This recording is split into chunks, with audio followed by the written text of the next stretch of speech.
Welcome back mga katambalan, mga hot topic and issue pag-usapan natin. Update po tayo kay David Licauco na kung saan nga po ay nag-iimbita ang pambansang Ginoo para po sa gaganaping Kapangyawan Friendship Festival 2025.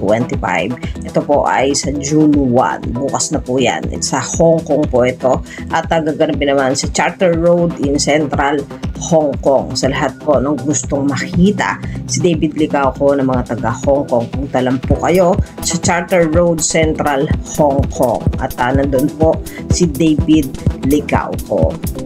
Samantalang nag-post din itong si David na kumakain nga siya ng Kuya Korea na kung saan nga po ay sarap na kumain itong si David ng chicken sa Kuya Korea. At pinakita pa nga po niya yung iba-ibang sauce na chicken na kanya kinakain at talaga namang sarap itong si David. At kahit nga po amos na naman pong enjoy itong si David sa fried chicken na kinakain niya at pinakita pa nga yung iba-ibang sauce na sinasawsawan nga nitong si David at talaga namang napakasarap ng kain at nakakatakam nga ang Kuya Korea.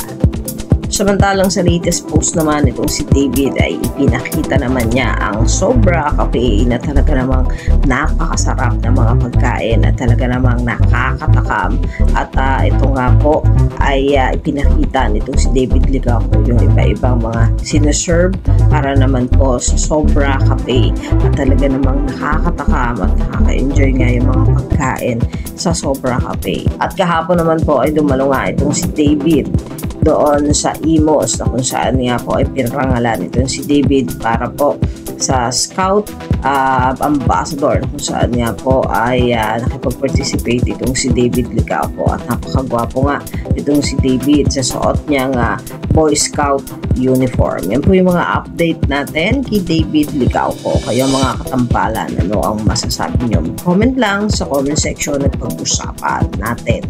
Yan ang mga hot topic and issue dito lamang sa Tambalang JK.